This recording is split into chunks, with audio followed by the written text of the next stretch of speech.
How you gonna stay in one gangster company when there are so many opportunities out there? So all the other places where I'd worked, the staff turnover was relatively high, okay? People would be out of their jobs within 2 years. 2 years was too long. Not personally, 1 year. I was already starting to get like, like my butt, like pins and needles. I couldn't. Yeah, and it was also therefore surprising that I stayed at MTN for 5 years because it had that effect. Okay? It went and grabbed young professionals and just kept them in the chair, warming it, out there standing in front of the mbaula of salary increases and crazy bonuses that basically incentivized them right next to a sense of purpose, because money is not really a motivator 100%. Also right next to promotions from here to Timbuktu. One of the biggest reasons why young professionals would make like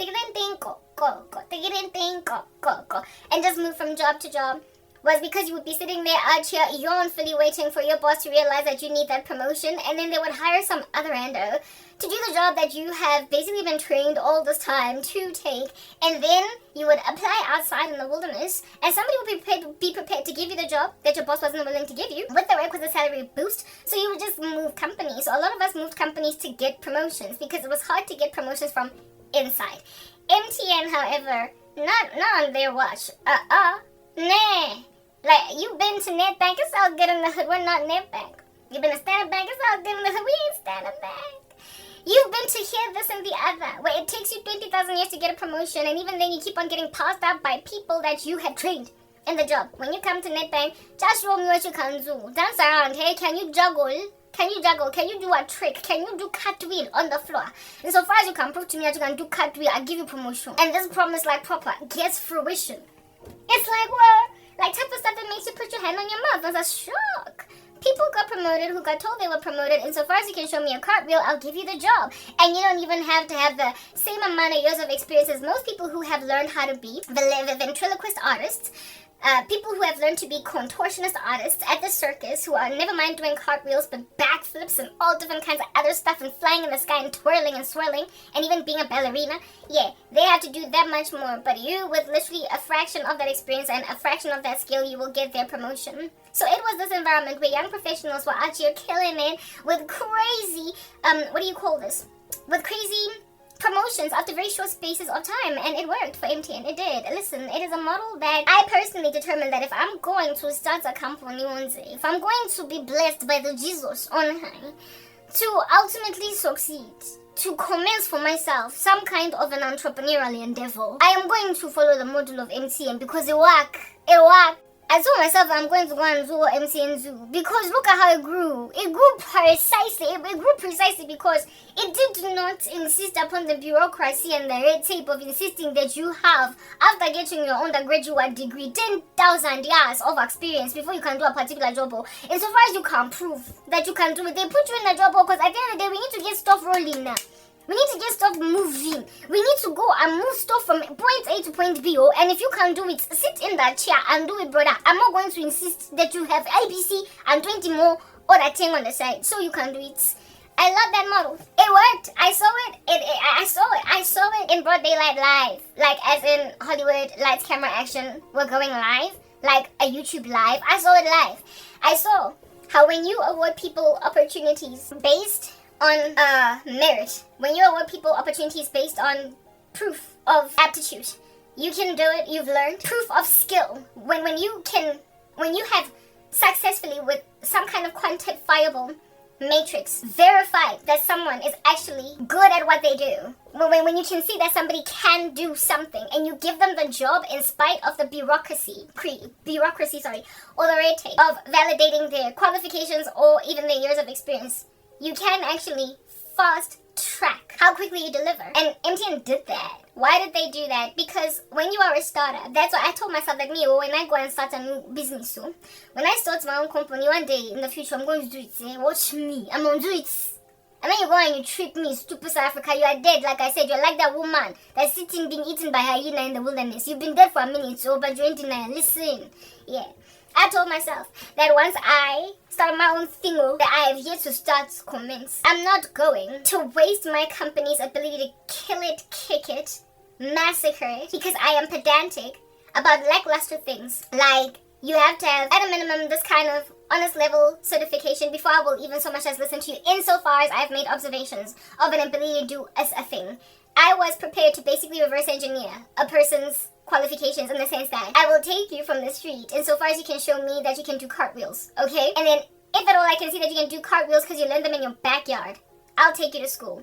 So that one day in the future we can say, this person who can do cartwheels went to the school of cartwheels, but they will have come into the company only with cartwheels, but no education. I will only give them the education so that I can have it on my books that my staff is educated. But I was prepared to essentially give people that I was going to start a company like that. I was going to work that way if I was within, I was going to work like that if at all I found myself within the management consulting space, because that's where I wanted to be. I wanted to be a fixer of companies, especially ones that are bleeding out, choking, gurgling blood. Do you understand? Unable to come up for air, just like at the precipice of death. I wanted to bring them back alive again. And I knew that it was possible to bring people back from the precipice of death because using cheap resources, like cheap skills, like people that don't really cost all that much because literally they don't have the bargaining power to out here be billing me 10 million bucks just to do a 5-hour job, because you don't have the skills, you don't have the quality, you don't have the skills per se, but the qualifications. I wanted to build businesses or bring them from the brink of death using pioneering ideas that are tried and tested, proven hypotheses, and disregarding pedanticism concerning the, not skills set, skills are important, but the whole dossier encircling a human being that apparently allegedly makes them a valuable skill in the company. I saw that it's flawed when I started working for MTN. And also because I knew myself, okay? I knew that I was good at much of what I did, and yet I was yet to get my degree. And MTN was not the only place that gave me a shot in spite of me not yet being qualified. It was pretty much almost everywhere where I went, because I was so crazy intelligent, I was so smart, that I got given promotions without the jobs, and my bosses, the promotions without the qualifications. And however, my bosses were always at the interviews on some, but you gotta finish school. They always gave me that, look, I'll take you on board because you're going to get this thing done, but you have to be studying at the same time as working, because I have to, at some point, be able to map you sitting in this, as a warm body in this chair, right back to the fact that you are also similarly qualified. I was never going to disappoint them. I was working on my degree when I lost everything. I was never going to drop the ball in that particular regard, but that's how I grew violently up a corporate ladder without having a degree. I was given a shot because I was good enough. And seeing as it worked on me, that model, I intended to one day employ it in my own company, that you saw it fit to us attend our own comments, idiots. Anyway, whatever, right? Before, I was the only unique individual in these spaces that had those kinds of credentials. When I was a trainer at Nedbank, I was a kid pretty much, and the only one that did not have a qualification. My peers were older than me by 15, 20 years, and they all had degrees. There was only one chick that was my age, and she entered that job with a degree, and she had to go through a year and a half of an internship first before they would make her permanent in the job. I, however, came from the call center, and at the interview, the boss lady, woman Chica, was like, look, I'm not comfortable interviewing you for this particular position. How would you rather like to be a trainer? I was like, of course, give it. And I ran with it, and that's how I got that particular job. So I've been awarded opportunities, just basically people going out on a limb and in good faith, goodwill, putting me in jobs that required a lot more qualification in terms of paper, and hoped that I wouldn't disappoint them, and I never did. Okay, that's how it worked with me. But I was largely the only person with that going down. MTN, however, was the first company that I ever worked for that employed that as a strategy, and it worked wonders for it in the beginning of its life, up until it became a teenager. Do you understand? That was now actually throwing its toys out the cart, like I said. MTN was like that kid that is a star student in primary school. She every teacher's pet, and then it becomes a teenager and nobody knows what's going on because it's acting up. It was like that, okay? And so when I walked into that gangster company at the age of 25, the company at that stage was, I think, only about 20 years old, more or less. It was young. It was really young. And okay, MTN was really young when I first started working in the company, and yet for the youth that it wore, it was doing violently well, like terribly well, terrifically, if, like, for a better word. Okay, let's use a better word, terrifically well. It was doing well, but at the time when I started, it was already starting to decline. It was already on a downward slope. Like I said, it was a terrible teen. Imagine being a straight A student all throughout primary school. Everybody loves you. You basically nobody can touch you. You're MC Hammer. And you know that people respect you. People love you. And people will always turn to you. You're the kid that all the other kids go to for tutorials. You're the one that everybody trusts. You're the teacher. You're the class monitor. You're the one that writes down all the names of the bad kids in school. When you've got that kind of reputation for yourself, amen. You know, the saying, trust is very easy to break and hard to build. When people have gotten to a place where they have trusted you that much, it's easy to decimate that trust on you. But the amount of disappointment that people feel in you when you are that trusted, it's just astronomical. The amount of disappointment that people feel against you when you are that trusted child, when you start to drop the ball, will sometimes cause them to think that it's a season, it's a phase, it's passing, and try to give you a chance over and over again. And with each new chance will be an eroding away of trust that you had amassed for yourself. And once you have lost that trust, getting it back, lebala, you're basically gonna have to walk on water. You will always be in the eyes of people who knew you in your former space as a has-been. You will be at the height of his glory, at the prime of their life, at the time when they were at the best of their selves. You couldn't tell that chick jack, dog.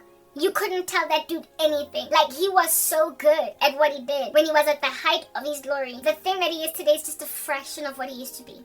He's like 5%, dog, of what he used to be. If anything, negative 5%. Lomun Lorna was walking on water.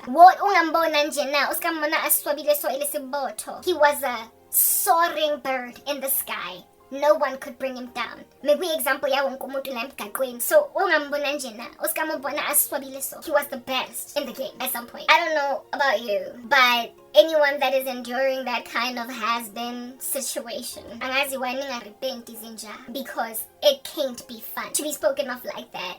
Yo, ujabu usikamona leso aswabile lesimboto. When he was just starting out, Lana, he flipped this whole company around. He turned it on its head, Joe. In just 2 months. Everyone that came before him, in and out. The badutsi for Jara in that job, Wafiga, and in 2 months he had already flipped them up. This dude was a star. Who wants to be that Jabu? Who wants to be that Renee? Who wants to be that Sally? Who? Whatever. That's South Africa. Okay? Like, I'm over you. But let's carry on talking about MTN.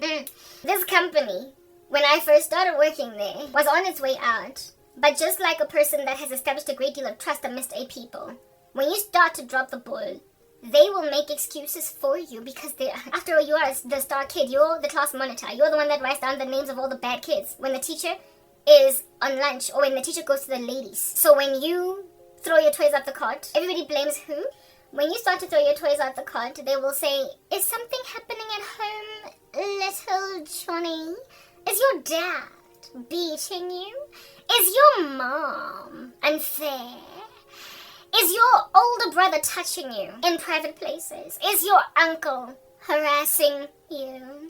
Did you lose a loved one? Are you bereaved? Is it because of something happening at home, little Johnny? Yeah, initially when a kid starts acting up like that, go blame one. Mama, no baba, no uncle, older brother, proper. People be out there doing an investigation trying to find out if the kid is getting touched. Kantinja and feel like changed overnight. That's it. Like, this person just made a decision that they stank. Like, one day they just made a decision to stank. Daddy ain't got jack to do with it. He's just as disappointed. Mama ain't got jack to do with it. She's just as disappointed. But when therapists, psychologists at school be out there interviewing this random, they will first start to think that bamu trapa go gai, bamu siagadi bruzu, bamu kiela mo agafri. That's why this child is changing, because last year he was a star. Some people don't need any triggers to change. Do you understand?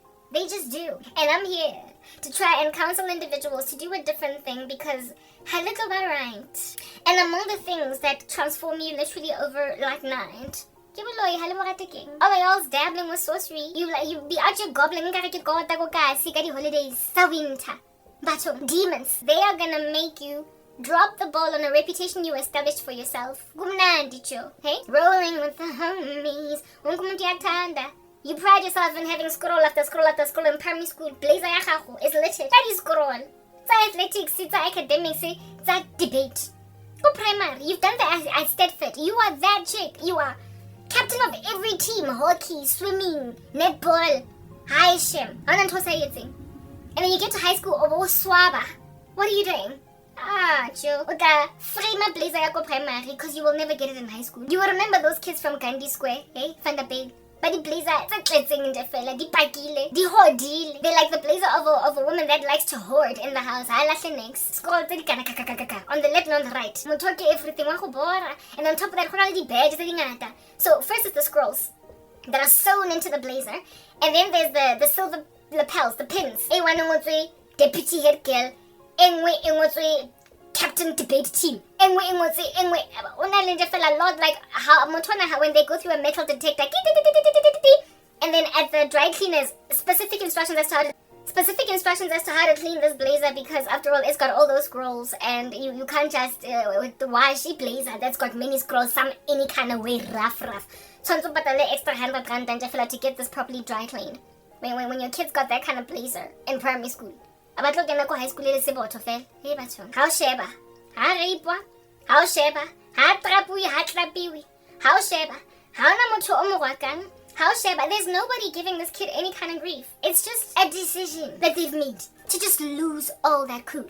I'm sorry, like whatever. This nation is like that kid. Witches, you're like that kid proper. When you dabble with your gangster witchcraft magic and you stop being that chick with the scroll sitting at the bill that's going to bore everyone because you're an overachiever. Okay, because umupila or smart, skin. You don't have acne while everybody else has it. Top of that, you're a star swimmer. Top of that, you're a star athlete. Top of that, everything. That's uyoba isiboto in high school, huh? I'm Bashem sisters. Go. Samaya went on my baton. We had a guy like that in my high school. A brother pair. The youngest brother was 3 grades above me. The oldest brother, I never got to see him because he was not in my tenure of high school. He was much older. But he was in my sister's time. The brother was the head boy of our high school. The older brother was the head boy of our high school. Are you listening to this? The older brother, white boys, right? The older brother was the head boy of our high school in the season when my sister was, I think, in grade 9 in Sir John Adamson. This boy was the head boy of Sir John Adamson High School in that year.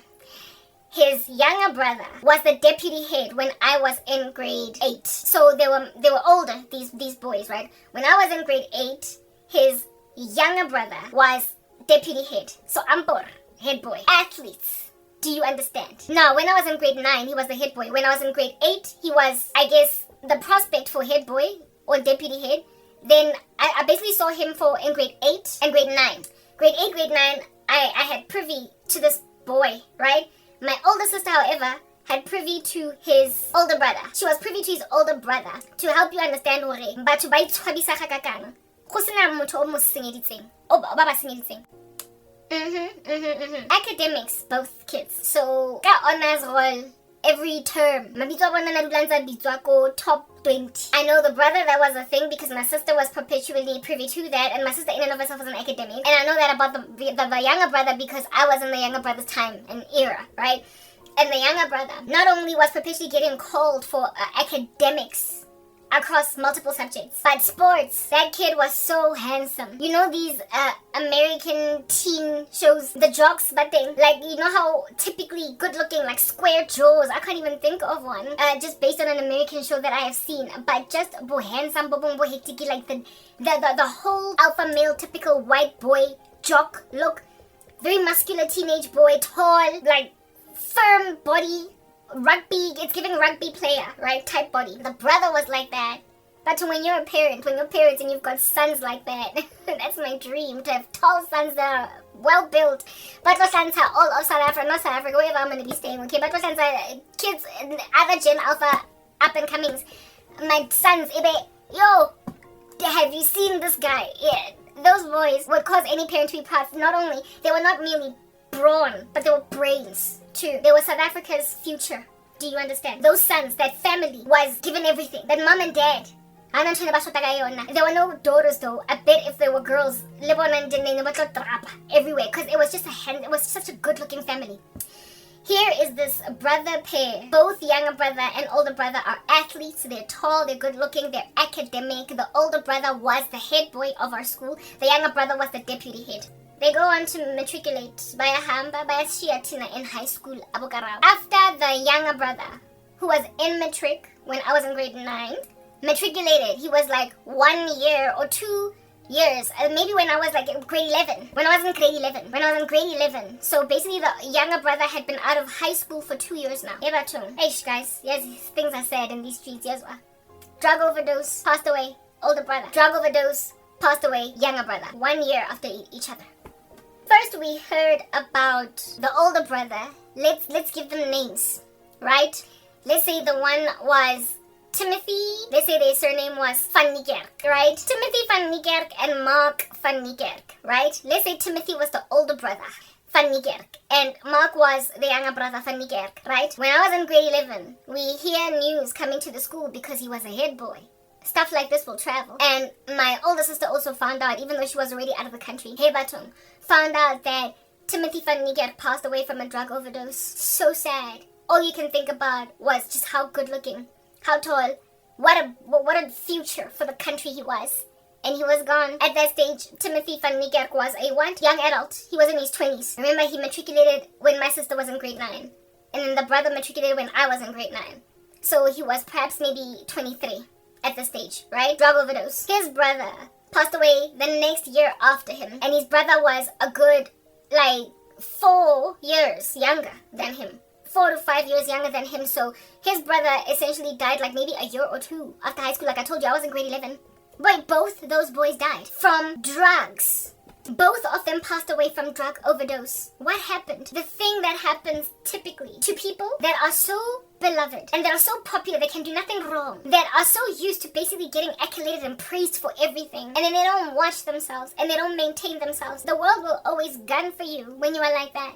When you are Timothy and when you are Mark, you are going to have an encircling ecosystem that is literally trying to gun for your goods. Everybody is going to want you to be part of their camp, and people are going to want to bring you down to their gangster level. And because of how popular and how fabulous you are then also going to, when your former class buddy from matric sees you on campus, drunk like a skunk, also high on something strange. Dude, what are you doing? This is not like you. Come on, man. We expect better from you. When then this former high school buddy that was lowlier than you in terms of academia, etc., not at your level, then tries to rebuke you, what are you gonna say when you've already gotten all that praise? I know what I'm doing, relax, man. You're being such a stiff, you're being such a... Yeah, you get my point. So just when you are not rebuked and when you're not told stuff is wrong persistently, sometimes you feel entitled to being left to do whatever you want to do, because after all, you can do nothing wrong. For so long, people trusted you. They basically put you on autopilot because you were able to self-regulate. For a very long amount of time, you were self-motivated. And so when you start to plunge and fall, it is disappointing and confusing to everybody on the ecosystem around you. And when then they rebuke you, when somebody raises up out of the woodworks because now it's getting too far, this self-autopiloting of yours, you're no longer doing it well. When then somebody does finally make a decision to raise it, because you've been on autopilot for so long, because you've been so self-motivated for so long, because you have been self-moving, self-churning, self-engineering for so long, you will find people who try to correct you are irritating, agitating, annoying. And also, I've always known what I'm doing. Who am I? Timothy Van Niekerk.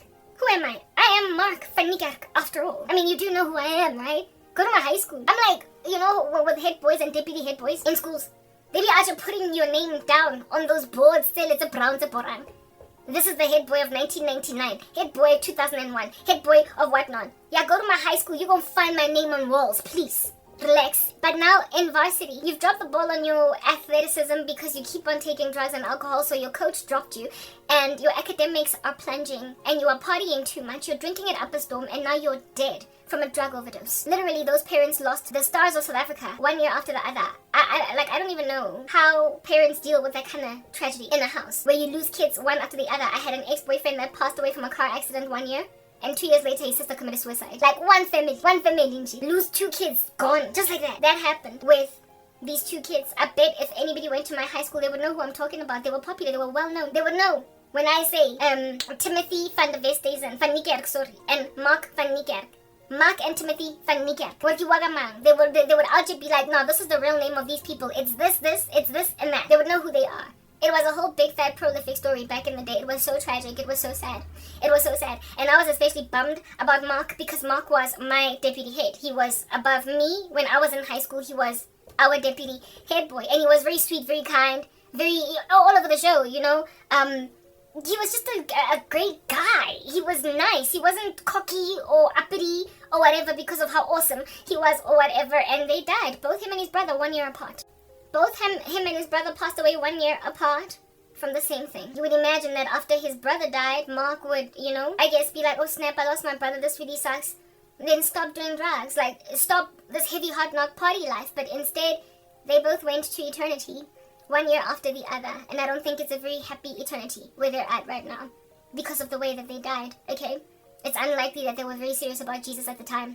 Yeah, that's it. That story that I just told you about Mark and Timothy van Niekerk from my high school. This is a true story. Only thing changed here are names. Alright? Yeah, that whole story that I just told you about Mark and Timothy is literally exactly the way that South Africa is. And it is literally the exact same way that MTN, the former company that I used to work for, was like. They were Mark. Hey man, I'm so like the real names of these boys are on my tongue, so I need to like exercise self-control or guard myself so as to not speak their names. They were just like Mark van Niekerk or Timothy van Niekerk. You have and again, Mark and Timothy, right?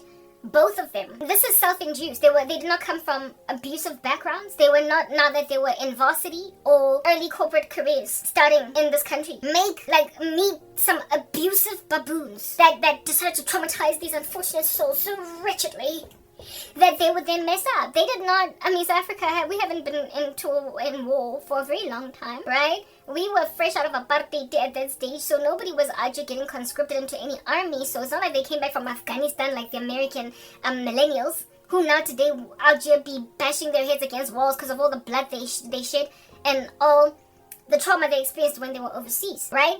They did not go to wars. There was nothing to account for why such a bright-eyed, bushy-tailed, sparky-eyed young man would go awry like that. There was no parental abuse. They had the world as their oyster. They were awarded everything they needed in order to live a life above reproach. They were set up for inevitable success because of the history that they had and the trust that the community automatically awarded them because they were just such excellent boys. Academically, athletically, in all respects, they were so excellent that this country was theirs for the taking. Do you understand? Well, with BEE wreaking so much havoc in white people's lives, I'm not really sure how far they would have gotten, but white folk have done relatively okay for themselves in spite of BEE's crazy. What's ridiculous now is that what they've done for themselves, BEE is trying to take it away. But yeah, so they would have been fine. Like, if they had not dropped the ball, what I'm trying to get at is that, what I'm trying to get at is that Mark and his bro, right? Let me rather say Timothy and his bro, because Timothy was the older one. And Timothy and his brother, there was nothing that could explain to their parents, to communities around, to their disappointed high school, to their disappointed universities, respectively, where they went to go and study, to their churches, if at all they were every so often all up in that fellowshipping space.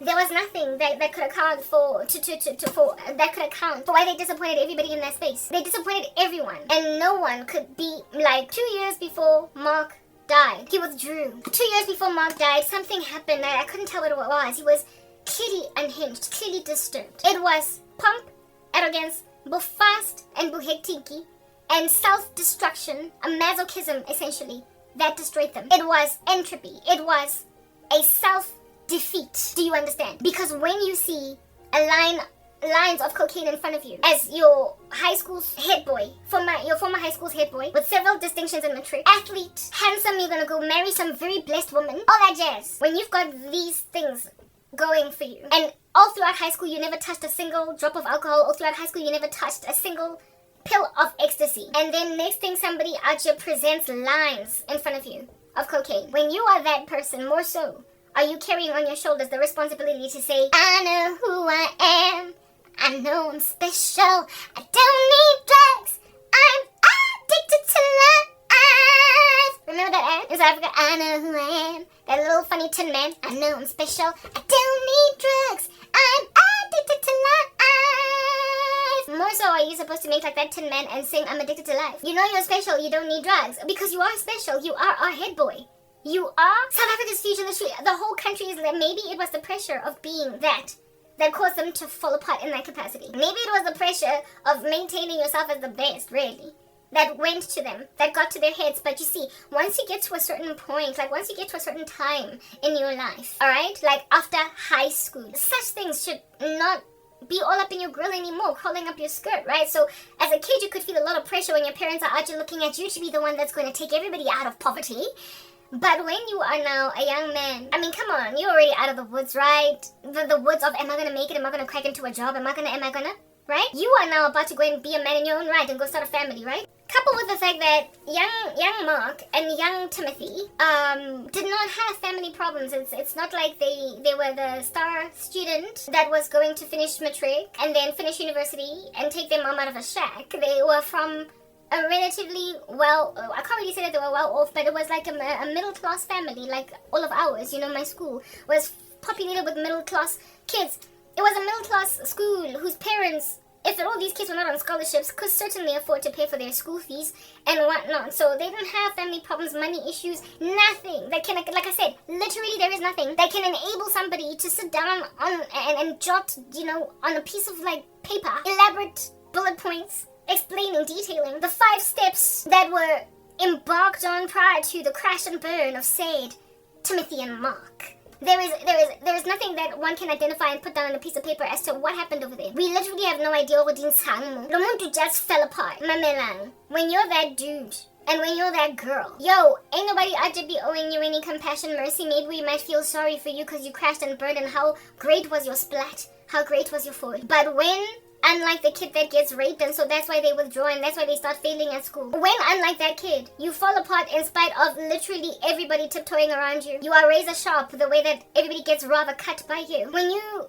make yourself splat on the floor like a cartoon and expect that stars are gonna come out. I mean, as Karabo, I'm just gonna look at you on some how Popeye, when you fall on the floor, you break your skull and you die. You should have seen that coming, given that you were the star, weren't you? However, you fell and now you're dead, and I don't care. So, especially if you had a whole bunch of people in the run-up to you falling apart, telling you, dude, you're gonna make yourself fall apart, not you. Please, everybody else can fall apart, not you. When you put yourself in a position to decide to disappoint the whole planet, there also then comes on board your entitlement to keep everybody lowly, that then wears a responsibility later on. You see, late bloomers, those who come around later, like the kid in a family that is out here flunking primary school. Everybody don't trust this chick, like, what? Okay? Always getting cheek-eyed. You're the one that everybody's always throwing against the walls. You're the one that's always spitting on the floor. You're the one that's always throwing your toys out the cart. You're the one that's always banging the door. You're the one that's always angry at parents. You're the one that doesn't finish your dinner. You're the one. And you've got a star, Stella, like, bit of a Timothy brother in the house. I know, shame. This Timothy brother, you will look at them like you will look at your Timothy or your Tara sibling, whether or not they're girl or boy, as the one that's always not finishing their peas on the plate. Tara's always eating her peas. I don't care. You will end up singing to Tara one day when she's sitting there and your parents are not home. Look at me, I'm cutie Tara, bursting with all this good behavior. I won't do anything that my parents won't like because I am Tara, the terrible. You will tease your sister for being so good all the time because you're always the kid that doesn't finish the piece. But then when you get older and Tara becomes a Tara in the village, like Hamas inside the kibbutz, and you're the one that's rebuking Tara. You who was like, look at me, I'm Tara the goody two-shoe, always bursting with so much good behavior. She won't do anything that will upset Daddy. Oh, Tara. When you are always teasing Tara because she's such a good girl, and then you turn 20 and you get your act together because you were the one that was always being spanked. You were the one that was always being told, hey man, what is wrong with you, Candace? How many times have I tell you not to do this, Candace? Candace. Everybody's always speaking about Candace. Get your act together, Candace. When Candace turns 20, and now she's here. She's the one that walks around on campus with her hands folded. She's the one that's always got a pin in her hair, like I've always got a pin in mine. Hey? She's the one that's always got a pin in her hair because she's always ready to take notes.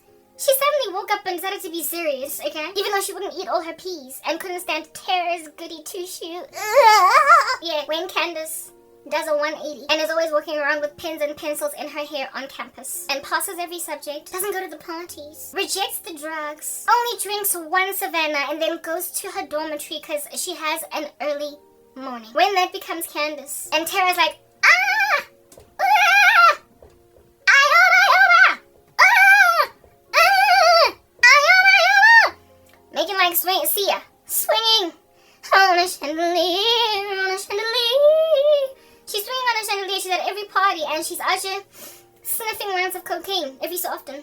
When Candace goes to Tara, older sister, and is like, what are you doing? You're the one that mom and dad are looking to. You're the one that everybody trusts, dude. I'm the one. Tara, listen, I'm the one, okay? That everybody's always just waiting to pounce on because I'm always just doing something strange. You cannot carry on like this, right? You need to understand that this is not you. Yeah, when Candace is the one that's now highlighting behavioral issues in Tara, Tara's then gonna look at Candace on some, who do you think you are? You don't get to tell me jack. You ain't nothing. You ain't nobody. You're the one that wouldn't eat your freaking peas. So please just leave me alone, okay? I know what I'm doing. I've always known what I'm doing. You, on the other hand, please, we don't even want to talk. That's how Tara responds to Candace when Candace tries to rebuke her. Once Candace does a leaf turns around, and it takes forever and a day. You know how trust is so rough to build and yet easy to break? Similarly too, when you are the kid that everybody is like, aha, it's gonna take you a good decade for people to finally snap out of the fact that you're a big girl now in a big world. It's not a big thing if you leave me, but I do feel that I do will miss you much. Remember that song? When you're a big girl in a big world and you start to become responsible even though no are your parents, hey, it can take you up to middle age. I kid you not. If you are Candace, it can literally take you up to middle age, as in you're in your 40s, brah. You've got like teenage kids now. For your parents to finally give credit where it's due, that you flipped, you changed. You're a mom now, and you are the one now that we have to go to try and deal with the fact that Tara is in and out of rehab, and she says no. And can't nobody tell her what to do. She won't go. We cannot escape because our terror is a terrorizing nightmare. We try to make her go to rehab and she won't go. So we need you to help us, Candice, because even though for a minute we didn't trust your help, bottom line is we think Tara could be dying, because she always got to have a bottle near. And there's nothing we can do. But now you're a Christian. You're praying and you've given your life to Jesus. You seem to have more temperance than the rest of us. We can't handle Tara, 'cause we try to make her go to rehab and she won't go. Yeah, when you try to send Tara to rehab and say no. If at all you were the kid that was boring your parents, driving them up the wall on the come up, and you turned out later on to be the more responsible kid, abazali bakho can hurt you so bad. They can drive you up the wall so crazy, making you feel like you'll always be the sideline thing, 'cause we got a deal now with Tara. 'Cause Tara will come around. She'll come around. Watch it. While you keep on saying, Lumuntu is not coming around. This person is not coming around. Your parents will literally, Batuni can relate. If you were the disappointing kid, your parents will literally wait until you turn 50 to finally knock on your door and ask for help concerning the one that was always their star. Your parents will wait until you are 35 on the hospital bed giving birth to your 4th child. You are thoroughly disabled from an epidural. You can't walk. But because of just how far gone your former star sibling now is, they will tell you, get over your epidural, we'll give you a wheelchair, we need you to intervene. Before then, the disrespect, the overlooking, the comprehensive decision to pretend like you are not the one who's turned a leaf. You will not only be downtrodden by your own parents and disregarded as a prospective, intervener, right? But Tara too. Tara, essentially the star turned awry, will also terrorize you with things that they say that are from 1994. Yeah, the fact that you wouldn't eat your peas, and the fact that Like, you wouldn't stop, like, failing geography. What's wrong with you? Yeah, they will raise the fact that you kept on having your mom and your dad get called to school because you were such a bad girl. You're always in detention. Yeah. You were always in detention in matric, please. You didn't even get to become prefect. We're trying to get you to go to rehab and you're saying no. You are far gone. You're on your deathbed and you won't go. All that you're concerned about is the fact that I gave my teachers grief when I was in grade 11, but you are drowning in sorrow. We are like, what, almost 90 now? And the fact that I gave my teachers grief in grade 11 is the only thing you're still holding on to. That's the thing about former stars. They will keep on highlighting that which was their stellar achievement when they were in the stellar achievement season, at the expense of people who have done a much better thing later on. Mzansi Afrika desu, to this South Africa of yours. That's a monstrosity. That's already dead in the wilderness. It's just like Terra. Okay? It's like Timothy and Mark, okay? It's dead, and it's not yet in the ground, but there's the admin to discovering its cadaver in the wilderness. And before we come to conclude that a funeral procession must not necessarily be held, the level of insolence, derision, putrid miscommunication and misappropriation, miscommunication of your name and misappropriation of your reputation by this dwindling, dying former star will be so haughty, and you will perpetually keep on getting harassed with pain from structures in the ecosystem in the periphery on the left and on the right, okay, that absolutely refuse to realize that the tables literally have turned, and that Terra is now Candace and Candace is now Terra, and that there is no way out of this other than through the Candace who Aja gave their grade 11 math teacher hives. The way she was just so crazy in school. Nobody expected her to become anything. But then next thing, first year varsity, she's out here walking on campus like that. So neat. You know, are you high, girl? And people keep looking at you like that when you are Terra, when you are Candace, sorry. All the way into your future, waiting for you to drop a ball, drop an egg. They will surveil you on some, it's not gonna last. To a point, listen, these people who are saying that your little new leaf on life, you're turning around, it's not gonna last, can say that for decades. Decades. Like I said, your parents, if at all you are Candace, sometimes it takes you up getting to middle age. You are a grown man or woman with teenage children. And only now. You've been on the straight and narrow since first year varsity. But you were a terrible teenager. Ooh, as a child, you were the one that was always throwing your toys out the cupboards on Mamina. As a kid, you were the one that was always wetting your bed. As a kid, you were always the one that, and the other. When you were teachers always getting called. You were always the one getting spanked. You were always the one on some issue. Because you were always getting beat. Issue, that's you. Always sleeping bruised. That's you. You did that from 0 to 18. And then at 19, what changed suddenly, overnight. So from basically 19 to 29 to 39 to 45, they still have not snapped out of the fact that proper, you grew. Have not snapped out of the fact that you grew, yo. You grew.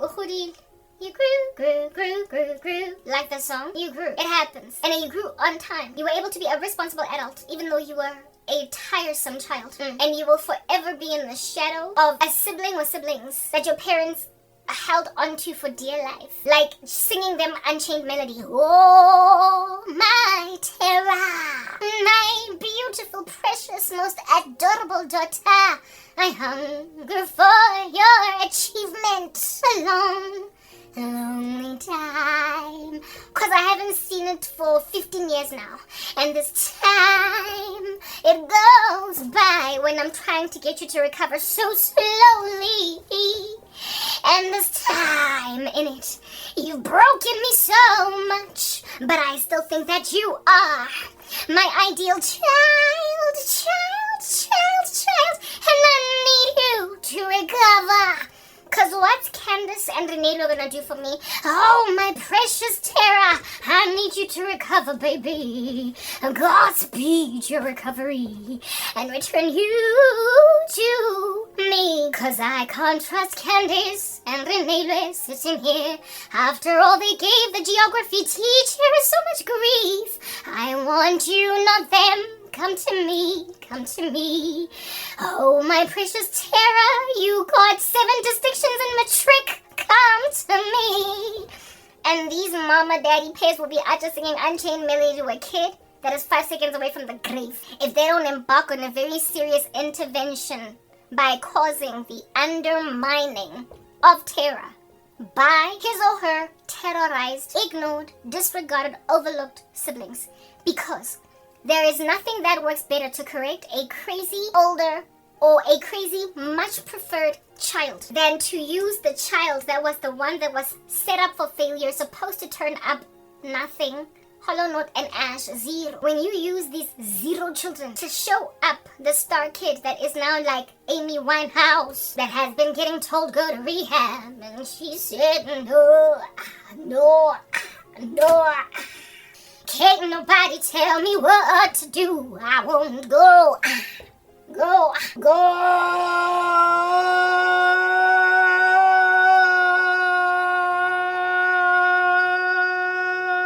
Nobody tells me a thing, 'cause I am Tara, don't you see? Can't nobody take me to rehab. I won't go. Go.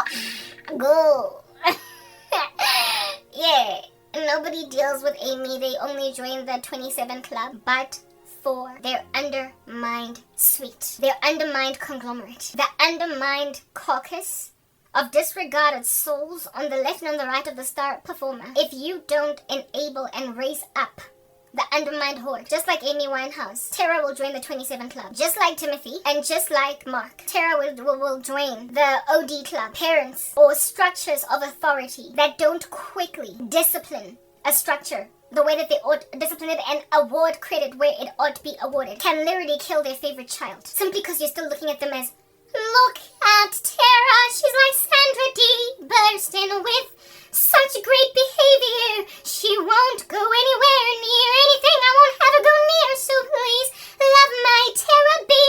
And then little Candace rocks up and is like, goodbye to Tara B. 'Cause one Bora, absent of the mom and absent of the dad, essentially structures that have trusted this kid, absent of them realizing that we can no longer rely on this kid and literally make it clear that I unchoose you and I choose that which is reliable now. Tara will never recover. She will go in the grave just like Amy Winehouse. She will go in the grave just like Timothy and Mark. They will die. They will die. Literally, South Africa is passing away because it refuses to acknowledge that other people are now better than the ones that were once stars. Look at our ANC. Look at our former struggle heroes, our war vets, if you want to call them that. Yes, like Igidi Rabishima and Mara, they were Tara, okay? They were stars in the struggle. They were heroes that took us out of apartheid. If at all they had perished, we would read about them the way that we read about Steve Biko, Namhlanje. If they had died in the apartheid regime, they would have been better maintained in terms of historical longevity. Now they've lost their reputations, and people are still holding on to them for dear life. Do you understand? There's Sandra D, bursting with virginity. Won't go to bed till I'm lawfully wed. Oh, look at me, I'm Sandra D. Goodbye to Sandra D. That's what all of us have been saying out here in these streets. I love virginity. Please don't make no. I'm just trying to use an analogy here to help you understand what happens with the goody two-shoe kid and the climate of kids that are like not so goody two-shoes. Everybody else be out there saying goodbye to Sandra D. Yeah, that's what's good. But when that kid that's like goodbye to Sandra D is now pretty much Sandra D. Sandra D hates that. Sandra D does not want anybody else taking their position. But the only way to handle Sandra D is by acknowledging, admitting that somebody else is now Sandra D. Proper, like what happens with pageants. Take examples from pageants in your stride. Pageants are a perfect example right now. In pageantry, there's a first princess and then a second princess and then there is the winner, okay? You RGB killing it. Remember how, is it Fat, no not Fat Joe. It can't be Fat Joe, but it was in the was it Fat Joe? Our comedian? No, it was Jamie Foxx. Yeah, Fat Joe used to tease Felicia Mabuza a lot. That's what I'm thinking about Fat Joe when I was coming up. Fat Joe was equivalent, we're more or less on the same level when it came to mocking certain celebrities as Jamie Foxx. Remember on the Jamie Foxx show, Vanessa Williams, after losing, she won Miss America, and then she lost it because pornographic images of her came out on in public spaces, and she lost her title. And then Jamie Foxx teased it in a show, and there's a song, you know how Vanessa Williams has that song, sometimes the wind comes down in June, and sometimes the how can, yeah, you remember, Pinaya Vanessa Williams, sometimes the sun comes down in June, sometimes I forgot the song, okay, it's been a minute, and I don't want to like out here add lyrics that aren't ready, but Jamie Foxx did a spoof of that Vanessa Williams song after she lost her title in Miss America. It was funny, but nobody should be out here laughing at a woman's sorrow. But Jamie Foxx really did make a joke out of it. It was funny. And on his show, he did a skit where he was acting like Vanessa Williams. And he's using that song, and he's like, how can he? I don't want to laugh. Because it was funny. Jamie Foxx with a crown on his head. No, it wasn't Jamie, but some other woman was wearing a crown on her head. And she's singing, oh goodness,